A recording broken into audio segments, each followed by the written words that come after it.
하는 학생들이 좀 하나의 목소리를 좀 내어보자. 그렇게 해서 어떤 NLPD의 구분을 뛰어넘는 어떤 새로운 학생 흐름을 주장하는 그런 학생들이라고 있었습니다. 21세기 진보학생연합이라고 불렸는데요.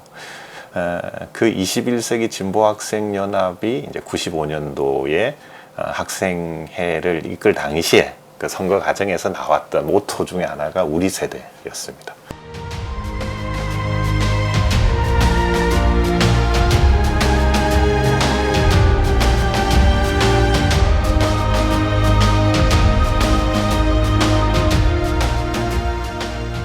우리 세대는 기존에는 총학생회 기관지 혹은 21세기 진보학생연합이라는 학생 정치 조직의 기관지였어요.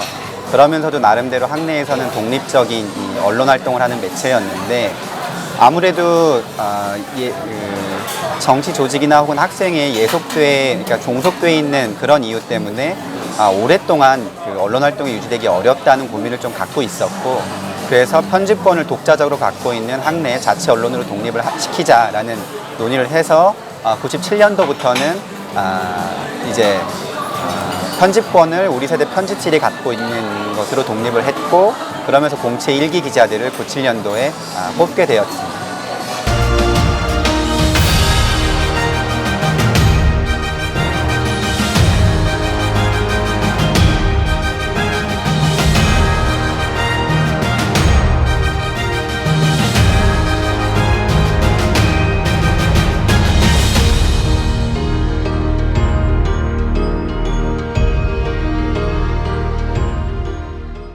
취재나 아니면 광고를 수주한다거나 하는 것, 그리고 기본적으로 더 이상 설명할 필요 없이 딱 직관적으로 제호를 통해서 이 사람들이 뭘 하는 집단인가를 받아들일 수 있는 장점, 이런 어떤 현실적인 장점들이 있었기 때문에 기본적으로 공론화가 됐고, 그것이 곧 아주 자연스럽게 연결이 되는 거죠.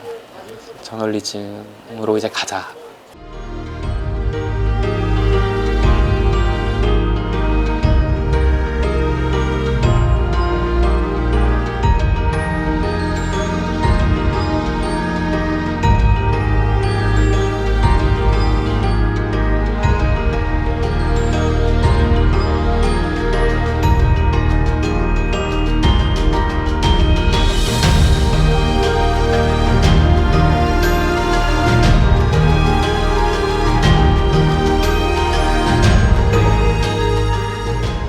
TV부 출범하게 된 가장 큰 원동력 중에 하나는 사실 최영건 전 편집장이 들어오면서 어떤 실무에 대한 자신감이 생겼기 때문이라고 할 수 있습니다.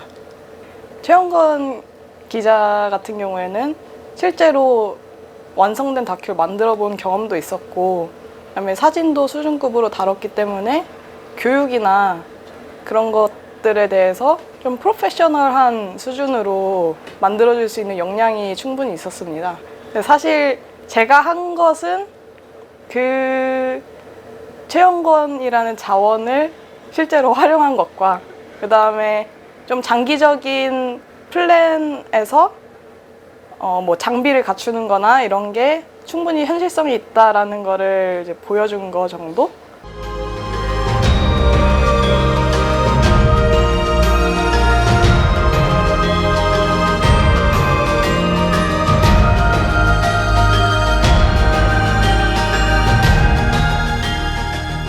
한 학기 3회 발간을 유지하면서 독자들이 소장하고 싶을 만큼의 퀄리티를 확보하는 건 좀 어렵지 않나 생각을 했고, 온라인 보도로 시의성을 잡는 것도 마찬가지라고 생각했습니다.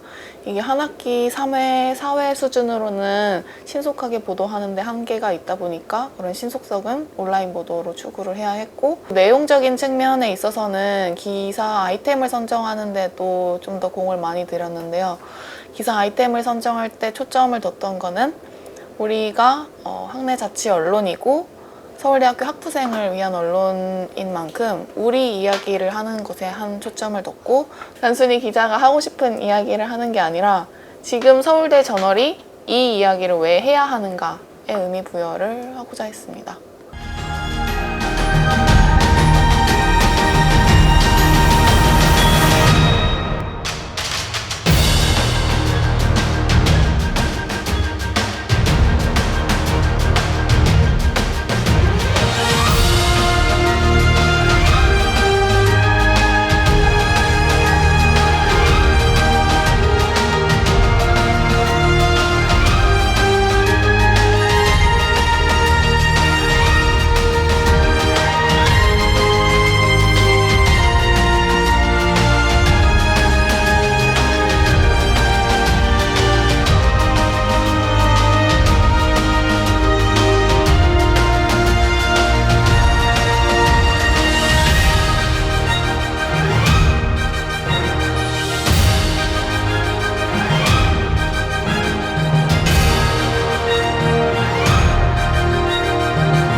서울대 저널은 대학생들을 위해서 보는 하나의 그 종합 저널로서는 정말 훌륭하다고 생각을 합니다. 한 세 가지 점에서 제가 항상 훌륭하다고 생각하는데요. 좌로나 우로나 치우치지 않고 공정한 보도를 하려고 노력을 한 점.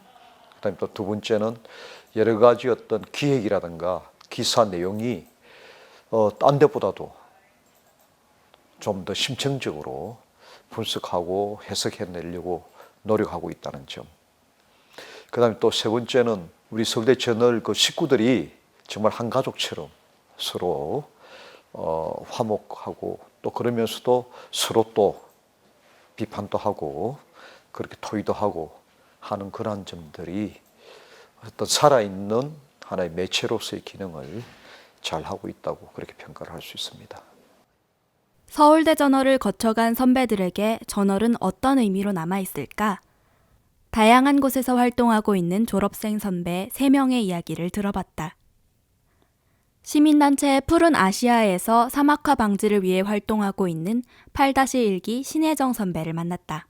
저는 그 저널에 들어간 게 다양한 경험을 해볼 수 있을 것 같다. 왜냐면 기자는 여러 가지 사안을 취재를 하니까 라고 해서 들어갔는데 정말 그럴 수 있었고요. 그러니까 저널을 안 했었더라면 그냥 가만히 앉아서 지켜볼 일을 내가 직접 들어가서 사람들을 만나보고 파고 들어볼 수 있는 거니까 제가 관심 있었던 이슈들을 그런 식으로 파보기도 하고 제가 또 전혀 관심 없었던 분야에 대해서 알아보기도 하고 하면서 제 세상이 좀 더 넓어질 수 있었던 것 같고. 마감 기간이 되면 선배들은 편집실을 찾아 현직 기자들을 격려하곤 한다. 132호 마감 셋째 날, SBS 기자인 박하정 선배가 편집실을 찾았다. 사실 저널이 제 삶의 방향을 잡아줬다고 해도 과언이 아니라고 저는 생각을 하고요. 그제까지는 정말 우물한 개구리로 살았다면 저널을 하면서 이렇게 어려운 사람도 있구나, 이렇게 내가 생각지도 못한 걸로 어려움을 겪고 있는 사람도 있구나 라는 생각을 많이 하게 돼서 앞으로 내가 이렇게 살아야지, 이런 더 낮은 곳에 있는 사람들을 더 외면하지 않고 살아야겠다라는 어떤 의식을 많이 갖게 해준 것 같아요. 그래서 저널에 항상 감사해하고 있습니다. 5월 24일에는 공군 에어쇼 팀에서 근무 중인 9-1기 박진광 선배를 만났다. 어떠한 가치를 공유하는 사람들이 함께 한 공간에 모여서 얘기도 하고 함께 놀기도 하고 진짜 진지한 토론도 하고 할 수 있었던 이런 경험은 과연 저널 말고 어디서 쉽게 얻을 수 있을까, 그런 생각이 듭니다. 그 학내 신문 있죠, 공식적으로 발행하는. 그리고 잘하면은 그 교지가 있어요. 하지만 서울대 저널처럼 그 사이 성격을 섞어놓은 그런 매체는 정말 찾기 힘들거든요. 그러니까 이런 데 자부심을 가지고 앞으로 30년, 40년 이렇게 쭉쭉 관악 캠퍼스, 연구 캠퍼스의 중심을 잡을 수 있는 그런 서울대 저널이 돼 있었으면 좋겠습니다.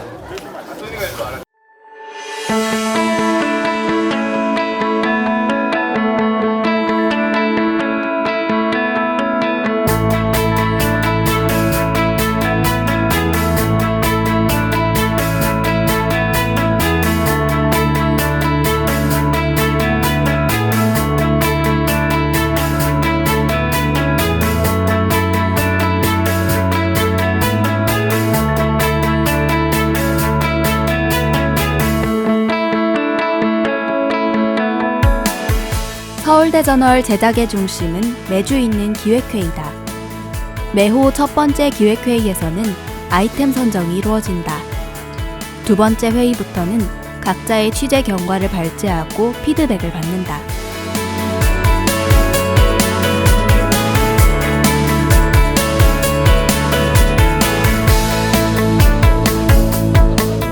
기자들은 피드백 받은 내용을 반영하여 취재를 진행한다.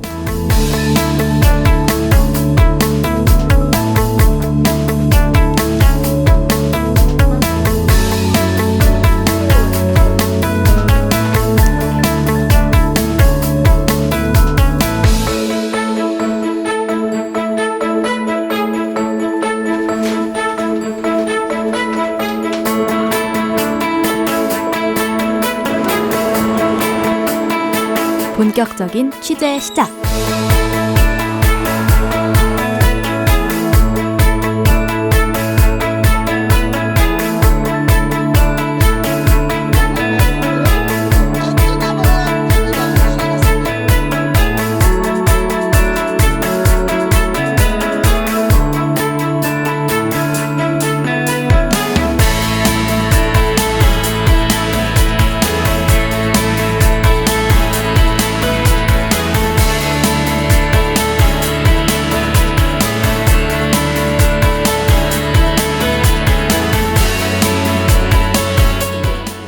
취재는 평균 7주 정도 소요된다.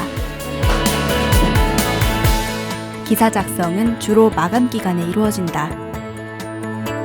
이 기간 동안 편집실의 불은 밤늦게까지 꺼지지 않는다. 기자들은 밤을 새기 일수다. 야식은 밤샘을 버티게 해주는 원동력이다.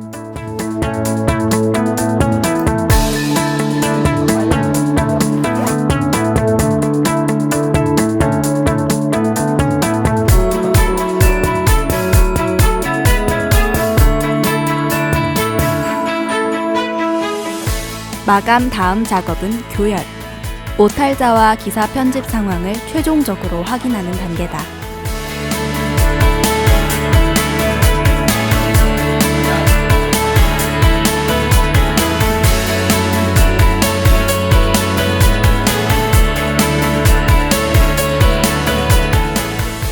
교열이 끝나고 며칠 뒤면 따끈따끈한 서울대저널을 실은 차가 캠퍼스에 도착한다. 기자들은 학내 곳곳에 있는 배포대에 책을 배포하는 것으로 한호 발간 일정을 마무리한다.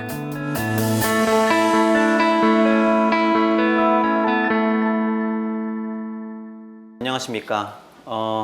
이제 서울대저널 20년을 맞이했다고 해서 그 축사를 이제 드리게 되었는데요. 저는 제 57대 서울대학교 총학생회장을 맡고 있는 주무열입니다. 우리 세대라는 이름으로 서울대 저널이 시작을 했다고 하더라고요. 네, 지금 이제 2015년 현재가 정말 가장 20대, 30대 우리 세대 문제가 가장 어려운 시기인 것 같은데 또 서울대 저널이 그 이름으로 시작해서 20년을 맞은 게 더욱 뜻깊은 것이 아닌가 싶습니다. 특히나 서울대 저널 같은 경우에는 학내 언론이 많이 힘을 잃어버리고 좀 동력이 떨어져 가던 시기에 오히려 거꾸로 서울대 저널 TV를 만들면서 더 힘있게 앞으로 진행 나갔던 것이 기억이 나고요. 서울대 저널이 훨씬 더 큰 성장을 하셨으면 또 좋겠습니다. 이제 20년을 서울대를 지켜주셨지만 또 앞으로 200년을 더 잘 지켜주실 거라고 서울대 구성원의 한 명으로서 굳게 믿겠습니다. 서울대 저널 화이팅! 네, 안녕하세요. 자치언론 교육저널 편집장 황성만입니다. 네, 서울대 저널 20주년 축하드립니다. 앞으로도 학교 언론들을 위해서 활약해 주시면 좋겠습니다. 네, 축하드립니다. 안녕하세요. 대학신문사 편집장 송승환입니다. 20살이 이제 된 서울대 저널이 어떻게 보면은 청년들이 활동하고 있는 우리 대학 공간과 더 가까워졌다라고 생각이 됩니다. 20살의 그 패기와 열정을 담아서 취재와 보도를 해서 서울대 구성원의 소통을 향한 갈증을 해소해 주시기를 바라겠습니다. 서울대 저널 화이팅!